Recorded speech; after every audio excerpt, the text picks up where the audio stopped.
questions, and the first one that I'm going to start with is a kind of an overall question.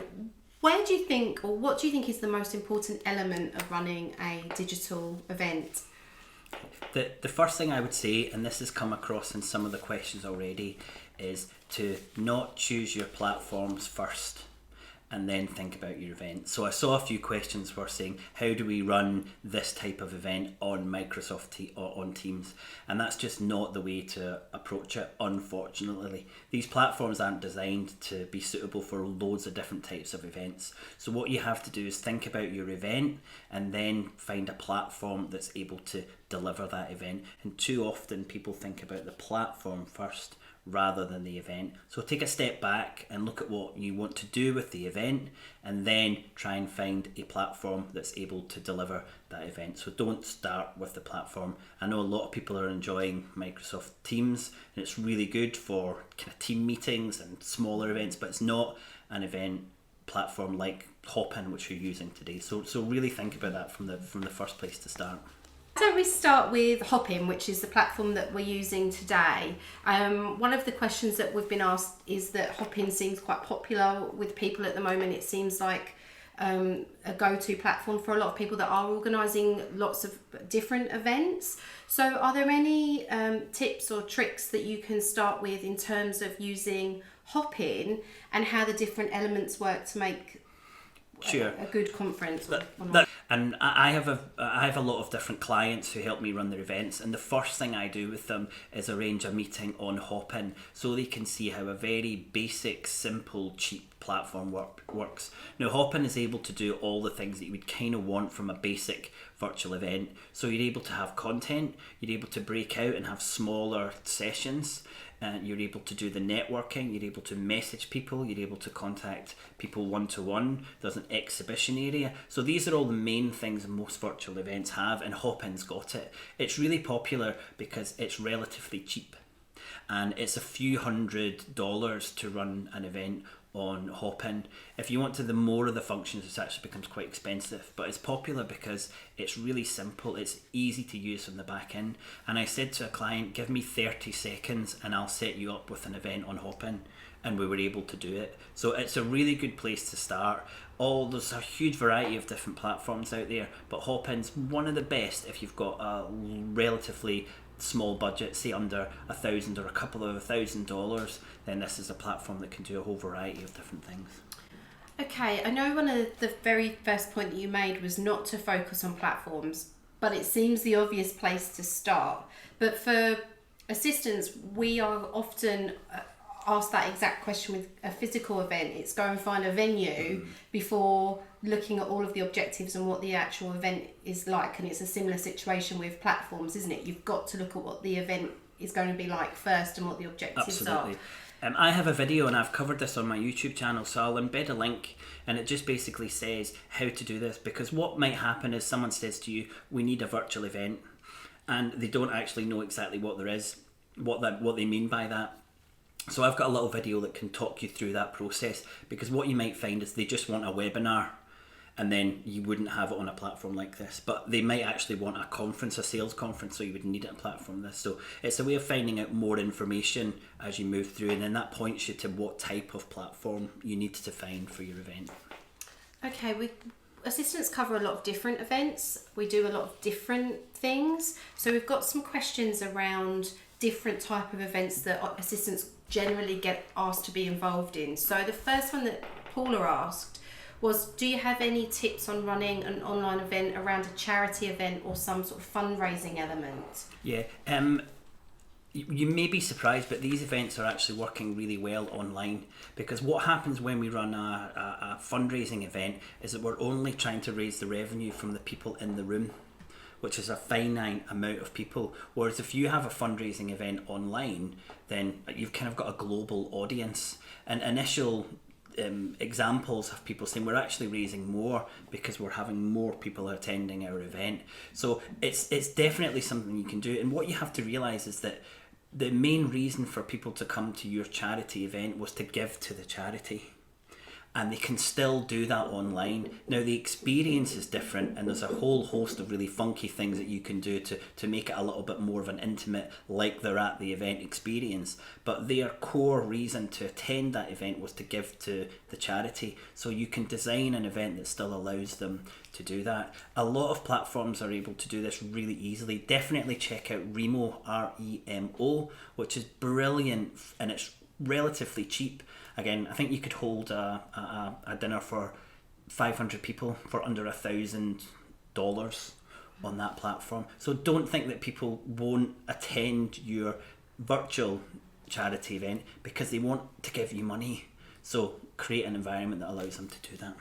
So I think Glynis actually on the chat has just asked the difference between Remo and Hoppin in terms of price. I think the in terms of new platforms that have come to the front this year, it seems to be Hoppin and Remo. Price-wise, are they a similar price? They do very different things, and very, very briefly, Remo does small table networking exceptionally well, and that's all it does.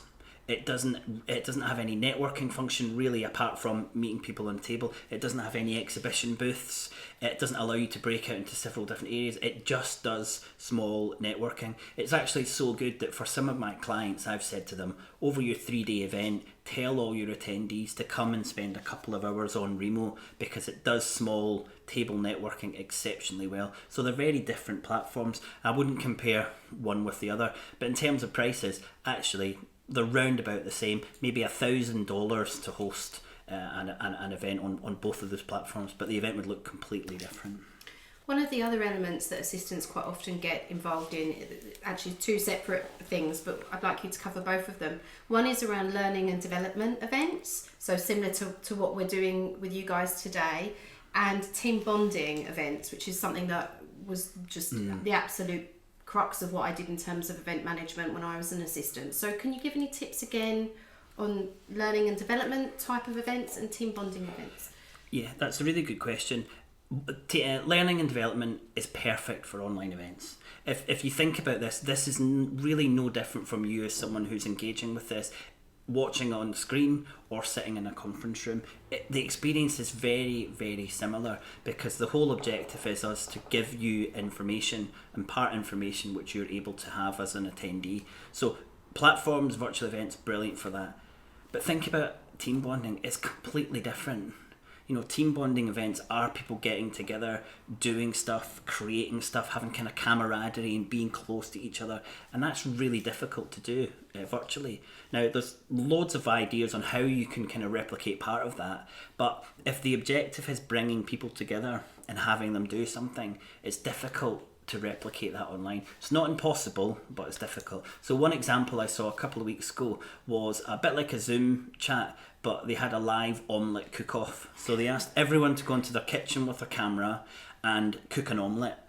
And the winner of 30 people was the person who cooked their omelette quickest. You know, and they were all cutting it to see if this, and it was great. It was a really good way of kind of having that interaction. But it's difficult to do a kind of team bonding event virtually, and that's a really important point. You have to think about what the objective is, and if a virtual event can't do it, then maybe find another way to deliver it. It's definitely, in terms of team bonding, it's definitely about being creative. Like that omelette idea, it's really using your creative mindset and your creative skills to just come up with those things that are going to be fun for people without forcing it, which is what's really hard with any team bonding event, let alone online. Yeah, it is. Another example I've seen is someone had 30 people again, a team, and they were all sent a Lego pieces.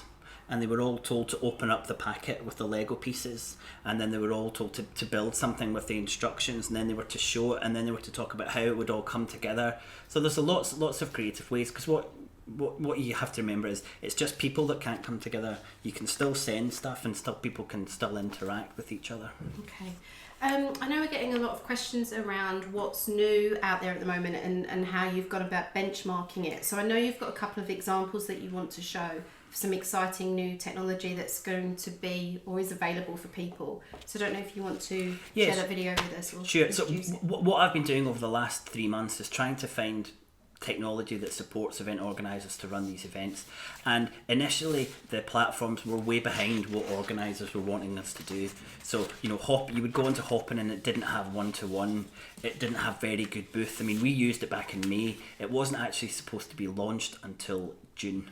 So this is how much these platforms were trying to catch up. They're changing every day almost, absolutely. Aren't they? But now, and it's brilliant to see, the platforms are actually ahead of us, of events organisers. So I'm now going onto platforms and seeing them and thinking, wow, that's brilliant that we can do that, rather than, are you able to do this? So it's such a fast moving environment. But I found two brilliant examples, and one of them you'll especially like because it's about Teams, but the other one's this virtual camera that anyone can use, and you'll be amazed what we're able to do. So I'll just show you that short video now.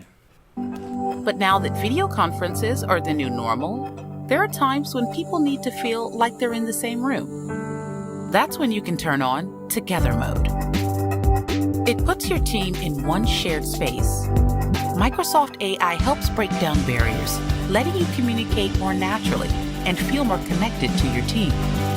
It works for coffee breaks, team meetings, or your next all hands.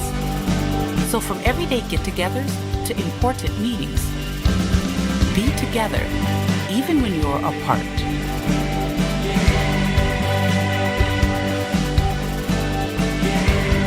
It is very much still in beta. In fact, we're in early invite-only beta.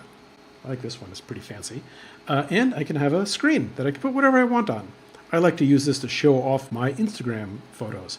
You know, I have a lot of photos on Instagram that I like, and I figured I've got 14 hours a day on video, so I may as well inflict my Japan slideshows onto people as I'm talking to them. And this is great. This is a good experience.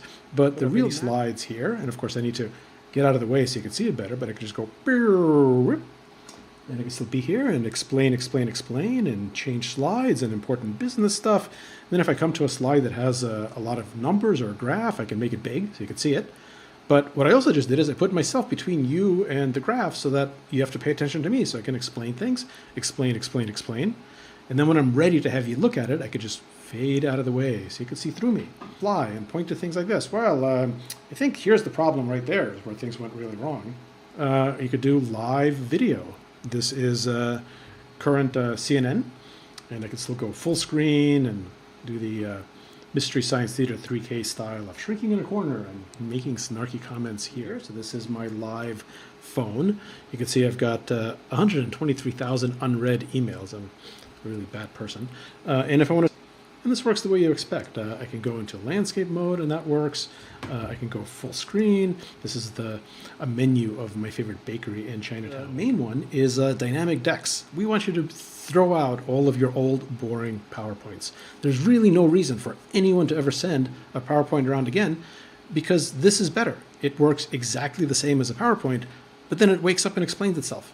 Here's how it works. I could just hit record, and I can send you a link. And when you click on it, you can watch it beginning to end like a movie, of course, but you can also flip slides. You can flip pages. And every time you flip pages, you control me. You control whether you want me to explain from that slide or the page, or maybe you want to look at it full screen and you want me to fade out of the way, or maybe you want me to shut up completely. It's the best of, you and I are co-founders, and we're presenting our dumb startup idea to investors. We could all be in separate rooms, but we have the same screen. Our presentation, and it's synchronized, and so you can change slides, I can change slides. It just works automatically. We don't have to worry about who's driving, who's talking, or if both of us are presenting, then I can shrink out of the way and you can appear next to me and we can have a conversation like this, and when it's your turn to talk, then I get out of the way thoughtfully. But you can just see how that would revolutionize any online event. So just very, very briefly to expand on it, it's a virtual camera. So rather than using your webcam, you plug in this little app and it allows you to do all of those amazing things. And this really leads me nicely into the importance of creating engaging content, because that is really, really important. And you know, as you'll see throughout today, we've avoided as much as we can bullet points. There's a lot of variety in the different types of sessions we're doing, and this is to try and make it as engaging as possible, because that's absolutely crucial. If you're going to expect someone to sit for a few hours on effectively watching their screen, then you need to make the content as engaging as possible. But I think that's two really good examples of how fast things are moving. And there's a difference between engagement and interactivity, Right. Yeah. A lot of people, when they say engagement, they actually mean interaction. And interaction's part of engagement, but they're two separate things. So to have a session that's engaging, it helps to have some interaction, but it also is important to have content that's engaging and an environment like Hoppin that's engaging. So interaction's important, but we've got to remember not everyone wants to interact. But everyone wants to be engaged. Yeah, absolutely. And it's nice to have the ability to be interactive and not be as well, and still be able to feel like you're part of the event if you don't want to be particularly interactive from, say, the chat or whatever. That's one of the things that a lot of people annoyed about physical events, was that you had to kind of have to be involved. If you wanted to ask a question, you had to put your hand up. Now it's much easier, and I think it's kind of democratized this online experience, because we can make it much easier for people to choose to interact, and that's really important, I think. Before we move on to the next question, I just wanted to mention Ecamm Live, which is the software that we use to broadcast. And this, again, everything seems to cost $100. Ecamm Live costs $100, and it allows us to basically present the event and show the pre-recorded videos and move in between different types of sessions and add the graphics on, bring people in. So it's called Ecamm Live. But like a lot of really good software, it's only available on Mac. But I'll put a link in. But I know someone did ask about the other technology that we use. One of the questions that we asked was somebody said that their organisation runs an entire employee program where they had events on during the day and the evening. Okay. How do you go about even pivoting something that is such a huge program for an organisation? Probably the first thing would be to drop me an email. Yeah. And that's what I do as a consultant, and I'll see if I can help you, because I'd be a bit of a charlatan if I thought there was an answer to that question in a minute. But it is really complicated to pivot, and there's a lot more learning and understanding now than there was 3 or 4 months ago, but it requires a whole new set of skills as an event organizer. And I've been organizing physical events probably, I'd imagine, longer than most of you have, but luckily I've been doing virtual alongside that. But so many people have had to pivot their own skills to virtual, and not just the event but their own skills. So it is really difficult. We actually have a whole training course to help people understand this pivot in online events, and we're trying our best to give as much support as we can. But something like that is definitely a more of a conversation than a 1 minute. So I hope that's okay. We've got 5 more minutes, and we've got a couple more questions. So a lot of people again have just asked what platform we're using today, and it's called Hoppin. So please do check that out. Some people were saying, what platforms do you suggest for PCs if they're not using Macs? Again, Hoppin you can use on a PC. Remo you can use on a PC. Every platform you can use on every platform. So a platform, we call this a destination platform, and this is a platform where the event happens, a destination platform. Now something like that app or Ecamm Live aren't destination platforms, they're just other bits of software, and they might be only for a Mac. But the platforms are all available, and some of the platforms are really good on mobile phone as well. Some of them are developed for that. One of the other questions that came up earlier that we've not asked is, do you, and I know Hoppin does this, but and other platforms do, but it's more around, I guess, the nature of the event when you are thinking about your event that was taking place physically and moving it online. And one of those elements quite often was having breakout sessions and having the attendees move off and do different things so that they weren't stuck on a stage or in one room together. So, how do you replicate that in a virtual event? And again, I know there's platforms that do that, but it's actually really easy to do. And most of the platforms that I'm looking to help my clients that all have 4 or 5 or maybe even 6 different stages, which we call channels now. So we're kind of moving away from this kind of shibboleth of physical events to much more digital. But you're able to do that. Find out the type of event you want to run, and then go and find a platform. Because if breaking out is absolutely crucial to you, then it helps you tick off a lot of platforms that just aren't a lot of platforms that aren't appropriate. So understand your event and design your event for digital. And one point I want to get across to you on this one is, what you've got to try and do is replicate the value from your physical event when you pivot to online. Don't replicate the event, replicate the value from the event. And as soon as you start focusing on what people want to do, the core part, as I said at the charity example, then the pivot becomes much easier. It's difficult when you think, how do we replicate this? How do we replicate that? You know, how do we replicate people bumping into each other? How do we replicate a joke at a table? Focus on the core value and replicate that online, and you have much more success. I think we've got a couple more minutes, and there's one question I think that I want to ask you, which is around what the future holds for events. So many of you, such large parts of your jobs were organising different physical events. I can't give you a crystal ball and say what is going to happen with this pandemic in the next 6 months or year, but have you got a sense from where we are with the technology moving so quickly, and where your clients and people, the event professionals that you work with, what they're thinking now about physical events and where we are in terms of that? Yeah, that's a really good question. And what we have to think about our events is from the audience perspective. And not everyone who wants to attend your event wants to get in the car and drive, or get on the train, or fly and be away from their family for 3 days. You know, they want the content, they want the connections, but they don't want all the extra paraphernalia that comes with it. Someone like me who's really environmentally conscious, I don't want to fly over to London. I want to be able to just watch the content and engage with people. And if you look at our events from that audience perspective, it's difficult not to run a physical and an online event. And that's what I think the world is moving towards. So I think if you're an organiser who's always done physical, don't think that in 3 months' time it'll all go back to being physical again. Now, it will for some organisations, and I think they'll have missed the boat on that. I think they've made a big mistake. But gen up, learn as much as you can about online events, because everyone's going to be running a hybrid event. Yeah. And a hybrid event is a physical event and an online event at the same time, and allowing your audience to engage with the content and the connections in the way that suits them. And how they want to, because I think, as you said, so many people now, whether it's the environmental impact or just being afraid of flying, there's going to be a lot of people that are going to choose going to a physical event if it means travelling. This world has been opened up to so many organisations who are looking at their travel budget, and I'm sure this is, maybe it'd be nice to see if this is impacting anyone already. But you know, you've got your FD looking at it and thinking, why are we spending £1 million on travel when all these events are accessible online?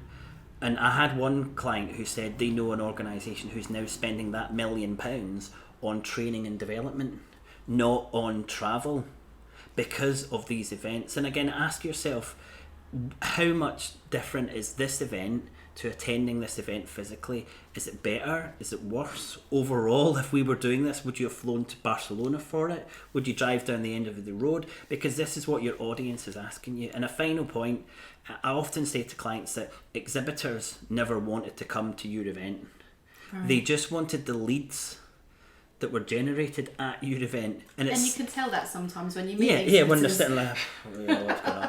You know, but we just assume, there's a lot of things that we assume about our events as we do in life, but really think about that people might want to engage differently, and you as an assistant who does events, start thinking about how you can change your role into understanding digital. I hope this little short session has helped, but there's so much more information we've got access to Practically Perfect PA, and I'll make sure I put some links into the chat when I get back to my other job, which is doing all the back end stuff. Well, thank you so much, William. I hope that you guys found that useful. There's a lot of new things to learn when it comes to events at the moment. We've got a ton of resources that we can share with you, because we've gone on this journey ourselves. So if there's anything you need in terms of digital events, I know some people said, how do we hire you, William? After I'm finished with him. It's up to Nicola. My email address is william@gallusevents.co.uk. I'll put that in, and feel free anyone to contact me. Okay.